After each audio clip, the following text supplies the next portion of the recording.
আজকের ভিডিওতে রয়েছে হোটেল বুকিং, অটো ভাড়া, marine drive road, Sugandha beach, Himchari ঝর্ণা ও পাহাড়, কাঁকড়া বিচ, ঝাউবন ও ইনানি বিচ, আরো দর্শনীয় অনেকগুলো জায়গা। সম্পূর্ণ ভিডিও দেখেন এবং টোটাল খরচ হয়েছে আমাদের মাত্র 2500 টাকার মতো।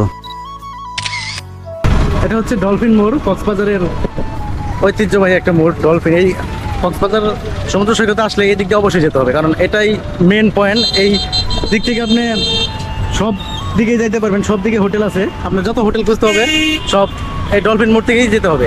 আর আপনার বাস এসে নামাই দেবে ডলফিন মোড়ের সামনেই। অবশ্যই ডলফিন মোড়ের সাইডে বা সামনে যে জায়গায় নামাতে ওই দিক থেকে আপনার বাস পেয়ে যেতে হবে। আমরা মূলত ডলফিন মোড় থেকে আপনার বিমানবন্দর রুটের সামনে কিছু দূর এগিয়ে যাওয়ার পর ভিউ গেস্ট হাউসে উঠেছি। সেখানে এটা হচ্ছে ভিতর দিকে, আমাদের ভাড়াটা অনেক কম লাগছে, কারণ যেহেতু ভিতর দিকে বিচের থেকে অনেক দূরে, সের জন্য আমাদের ভাড়া লাগছে 5 জনের 1000 টাকা। 1000 টাকায় আমরা পুরা এক রাত, অবশ্যই আমরা এক রাত থাকবো, সকাল 11টা থেকে পরে 11টা পর্যন্ত। আজকে 11টা থেকে কালকে 11টা পর্যন্ত থাকবো। এটা আপনার ভিউ গেস্ট হাউসে।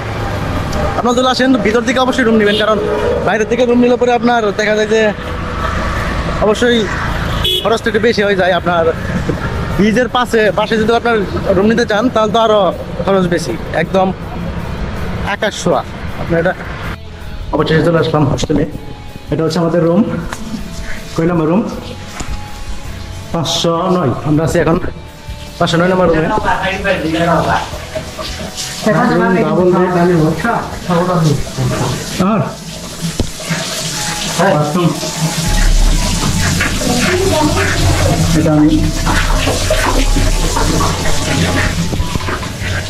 আমরা 5 জনে 60 টাকা রিক্সা ভাড়া করে চলে গেলাম সুগন্ধা বিচের দিকে, কারণ ওদিকে খুব অল্প মূল্যে হোটেল পাওয়া যায়।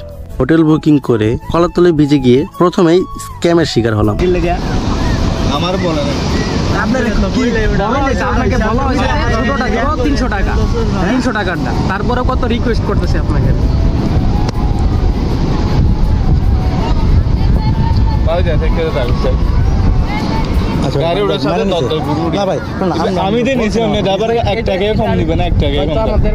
এই বাইক দিয়ে আপনারা রাউন্ড দিতে পারবেন কলাতলি বিচ থেকে সুগন্ধা বিচ পর্যন্ত যাওয়া এবং আসা 600 টাকা। তিনি বলেছিলেন যে তার 50% মানে অর্ধেক গিয়ে আসলে 300 টাকা। আমরা তার সাথে 300 টাকা ফুরিয়ে রাইডটি শুরু করি। তিনি ঘুরে নিয়ে এসে বলে যে তিনি আমাদের ফুল রাইডটি দিয়েছে। তারপর হয় কিছু কথা কাটাকাটি। অবশেষে আমাদের ক্যামেরা দেখতে পেয়ে 300 টাকায় মেনে নিয়েছে, কিন্তু তার সাথে আমাদের অনেকক্ষণ সময় কথা কাটাকাটি হয়েছে। সবাই সাবধান, যদি আসেন আমাদের মতো কেউ এরকম করে ক্যামেরার শিকার হবেন না।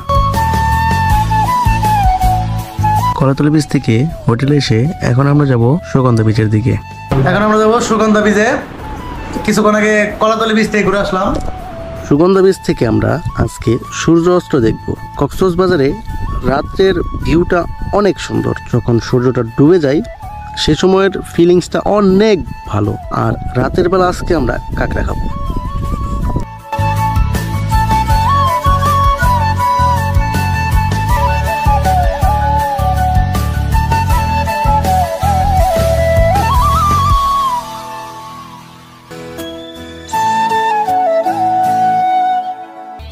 আমরা এখন রয়েছি হিমছড়ি পাহাড়ের উপর।